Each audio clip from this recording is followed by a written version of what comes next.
Hello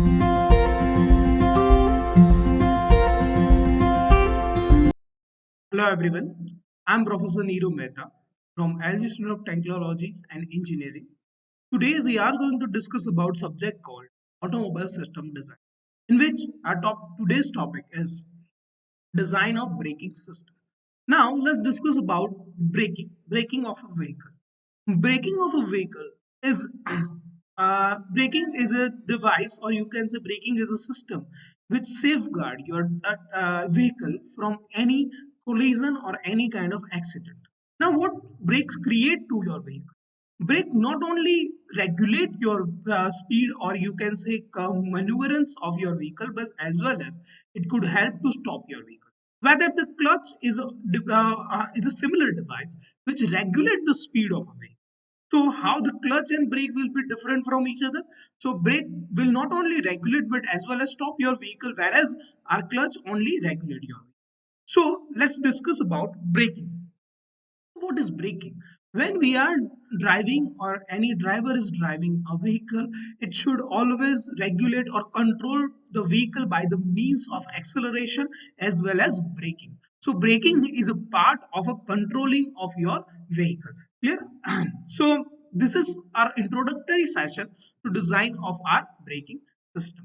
So let's discuss about what is a brake. The brake is a device by means of which is artificial friction, like how we are going to control our vehicle, or you can say transfer this regulating or a stopping motion by means of a frictional force. Clear? By stopping our vehicle by applying a frictional force to our moving element. So while applying this frictional force is ultimately convert our kinetic energy into our heat energy, or you can say frictional force. Clear? So this is how your brake or any braking element will going to work. Clear? So how we are going to develop this kind of force, or you can say braking force in our brake element, that's we are going to discuss in our chapter. In this chapter we are not only going to design our braking element as well as, but we are also going to design our braking system. A braking element is, it's not only about to design a shoe brake or a band brake or a disc of that brake, but as well as to design how we are going to control and how we are going to generate that much effort to our vehicle. So there are multiple layers while designing this braking system. It We are going to discuss about that braking element, what kind of element we are going to use to brake our vehicle.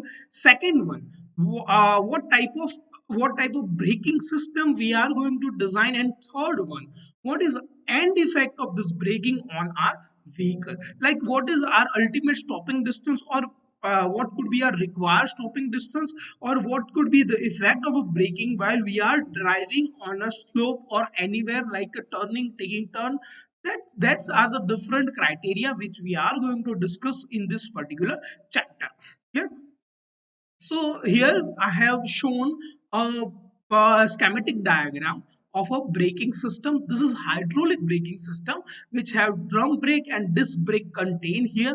Clear? As you know that the brake or you can say braking requires effort which is generated by. Let first of all I will explain the system in this particular schematic diagram. The system here you can see it's hydraulic system which is controlled by brake pedal. Then this brake pedal effort due to this leverage will converted or will generate pressure inside the master cylinder.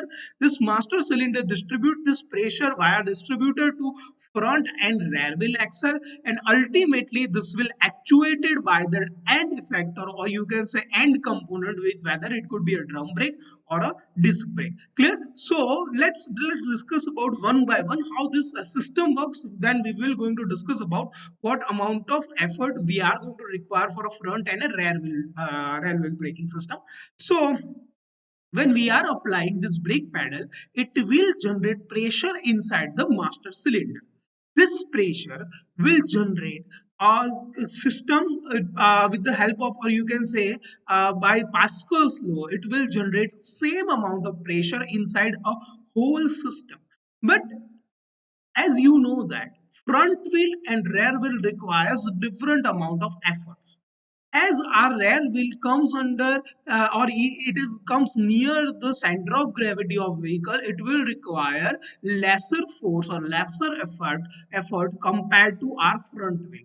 Clear? So we will have effort to our front and rear wheel.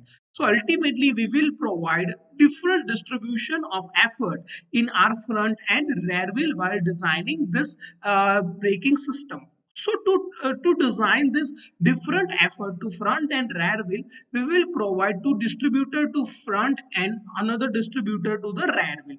Clear? The cross section, because the pressure inside the system will be the same. So how could you generate different effort? So by applying different or by having different cross section area to the front wheel distributor and the rear wheel distributor, we can achieve different amount of effort to the front wheel as well as rear. I hope you understand this point in the case of hydraulic braking system. If it is mechanical braking system, then the length of our lever which actuates our front and rear wheel axle will be the different. And if it is a pneumatic system, then there should be a different actuators. The same goes for same here as hydraulic system will go into applicability.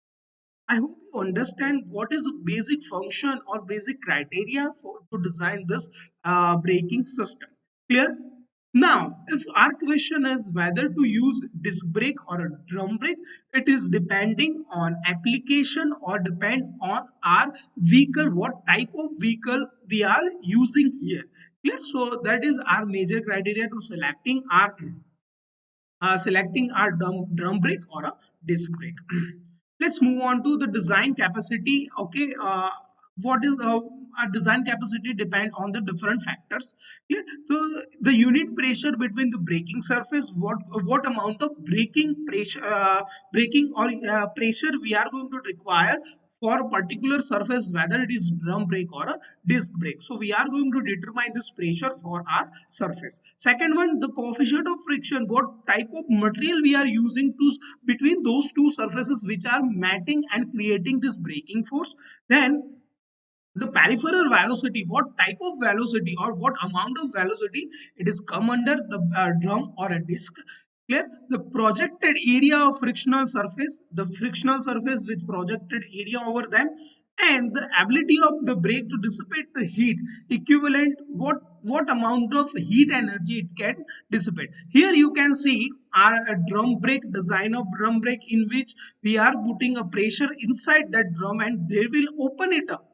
Clear? And the area will become under which we have discussed here, and ultimately that drum and the shoe on that drum will create that frictional force and ultimately stop your moving or revolving element. Clear? What type of brake we are going to design in the case of our sub chapter? So hydraulic brake, first we are going to design hydraulic brake. Clear? It will also have same drum brake and disc brake. Clear? But the system is hydraulic system. Clear? Second one, electric brake.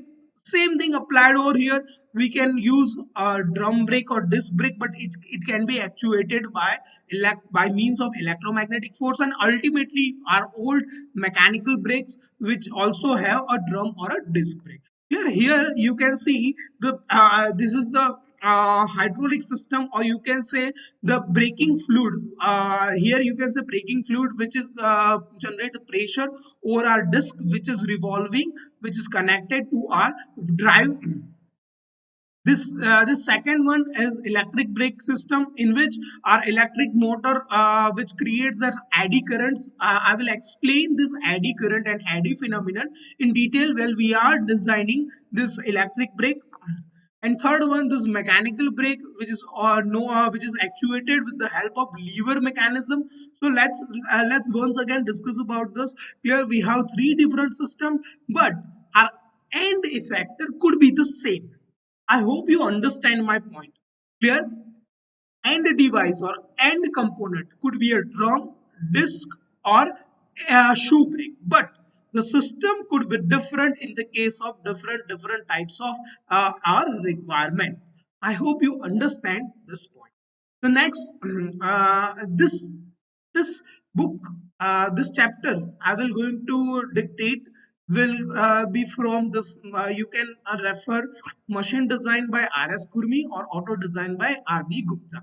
I hope you understand each and every point of this introductory session of our braking system. Let's revive each and every point of this braking system from the first point. First, we have set up a definition for our brake. Brake is an element which can regulate or stop your motion of a vehicle. Clear? We could have those elements, clear, or component to have that braking or stoppage in our vehicle. It could be a drum brake or it could be a disc brake. Second one, what type of factors which affect your braking system? It could be a pressure, it could be a coefficient of friction, it could be a peripheral velocity of a drum, and a projected area of the surface. Clear here, as well as the ability to absorb that heat and dissipate. Not only absorbing the heat, but as well as it has to dissipate the heat. Clear? And then what types of brake system here? Not only this brake, but braking system which we are going to use: hydraulic braking system, electrical braking system, as well as mechanical braking system we can use. In hydraulic braking system, the hydraulic fluid which is pressurized with the help of lever, and by following the Pascal's law, it will generate pressure, or you can say a braking force on our braking element. Here you can see the hydraulic system or hydraulic braking system. Then electric braking system generates eddy current which disrupt or which interrupt a motion of our revolving element with the help of our device, which it could be disc brake or a drum brake. And ultimately, mechanical braking system, we will use lever mechanism to generate that braking force in our brake. Clear? Okay, I hope you understand this points very well. Each and every point I have dictated, which will going to be in your GTU examination, as well as it will also be in our mid semester exam. I hope you understand each and every point very well. Clear? In next chapter we are going to design our mechanical, or you can say mechanical braking system with our end devices. Thank you so much. I am stopping here. If you have any doubt regarding to this point, or any doubt regarding to this particular video, you can directly ask me. Thank you. Thank you.